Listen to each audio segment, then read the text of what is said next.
In 1998, a specialized stamping machine broke down inside a manufacturing plant, and the parent company opted not to fix it. With that single decision, production of the Everhard Faber Blackwing 602 pencil came to a permanent halt. Its dedicated users immediately began hoarding whatever remaining stock they could find in stationery stores, supply closets, and drafting rooms. As the physical supply evaporated, desperate buyers flooded the secondary market. Single, unsharpened Blackwing pencils regularly fetched upwards of $100 each on early auction sites. John Steinbeck famously kept up to 60 of these specific pencils sharpened and ready on his desk every morning to ensure he would never have to interrupt his writing flow.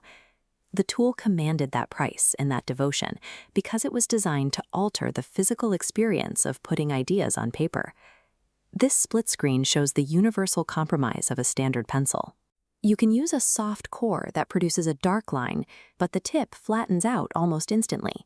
Or you can use a hard core that stays sharp for hours, but leaves a faint, scratchy mark.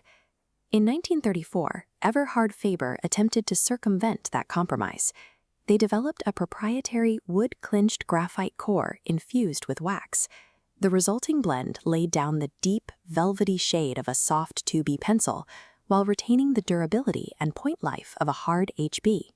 The wax reduced the physical friction against the paper, resulting in the motto stamped on the barrel: half the pressure, twice the speed.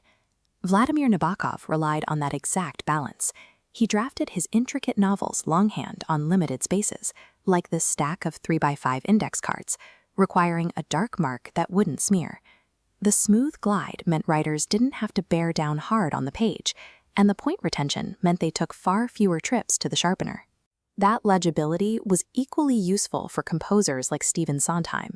They required tools that left thick, distinct marks on staff paper, so musicians could read the orchestrations down in dimly lit orchestra pits.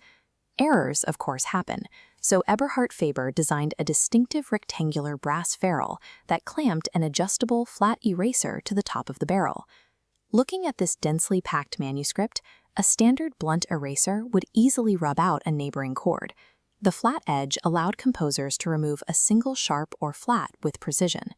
For both novelists and musicians, the Blackwing functioned as a precision instrument that minimized the mechanical interruptions of dull points and messy corrections. Storyboard artists and animators faced a different set of physical demands. They had to execute rapid, highly expressive character designs across thousands of frames. Chuck Jones utilized the 602 to sketch out defining characters like Bugs Bunny and Daffy Duck. Because the core was soft enough to respond to slight changes in pressure, illustrators could transition instantly from a razor-thin outline to broad shading. And because of the unique formulation, those dark areas avoided the reflective graphite glare, often seen in cheaper pencils under bright studio lights. This responsiveness allowed animators to translate kinetic energy directly onto the page, without the pencil catching on the paper surface. After the stamping machine broke in 1998, the tool remained dormant for over a decade. Then, in 2010, the California Cedar Products Company intervened. Cal Cedar already operated as the world's primary supplier of incense cedar, the wood required for high-grade pencil casings. Under CEO Charles Berolsheimer, the company acquired the trademark and reverse-engineered the tool, pairing their premium cedar with exceptionally smooth Japanese graphite cores.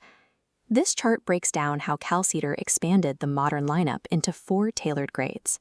They range from the extra-firm core for writers focused on crisp lines, all the way to the soft matte core, which yields the velvety blacks favored by illustrators. The success of the revival showed that decades after its creation, the demand for this specific wax-infused balance remained a priority for artists working in analog media. It is rare to find animators, journalists, playwrights, and directors all arriving at a consensus on a single analog tool. Leonard Bernstein used that exact tool to arrange and annotate world-class orchestral scores. The Blackwing demonstrates that while genius belongs to the creator, a well-engineered tool can reduce the physical obstacles that stand between a thought and its execution.